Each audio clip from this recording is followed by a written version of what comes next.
two lines now, or two curves anyway. One of them is a parabola, the other is a straight line. At what point is the tangent to the curve parallel to... Okay, so we have a parabola. Y equals 4x squared minus x plus 5. And when we do its derivative, we get dy dx equals 2 times 4 is 8x to the 1 minus 1x to the 0. And for the 5, it's x to the 0th power, so that just drops out. So the parabola's slope is 8x minus 1.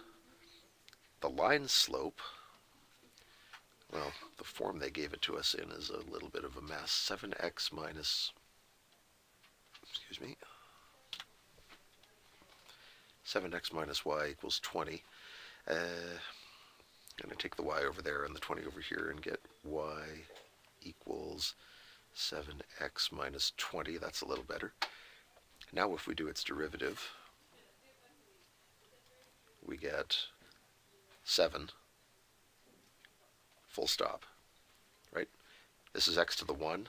1 times 7 is 7, x to the 0, and then 20 is a constant, its derivative is 0. So the parabola's slope changes as it curves down and then flattens out and then curves up. This function tells us what the slope is doing.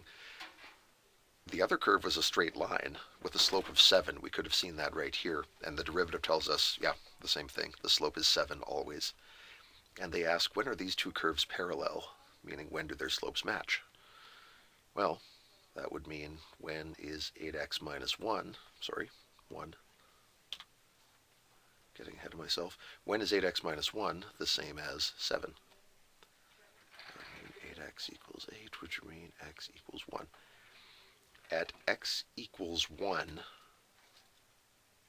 those two things are parallel. Now, at what point is the tangent to the curve? If they want a point on this curve, that sounds to me like they want two coordinates. So just saying x equals 1 is not quite a complete answer. The y value that goes with that is going to be 4x squared minus x plus 5, which is 4 minus 1 plus 5, which is 8. So we're talking about the point 1 comma 8. That's the point on this curve where it is parallel with the straight line. So what that would look like is you'd have your parabola doing this, you'd have your straight line doing this, and there's exactly one spot where the parabola's direction, its slope, is the same as that of the line. They're both increasing at the same rate. After that, the parabola, because it has an upward curve, will take off and climb faster, and before that it climbs slower, or off on the left side it doesn't climb at all, it drops. But there's one spot where the parabola's slope is precisely 8. I'm sorry, where the parabola's slope is precisely 7.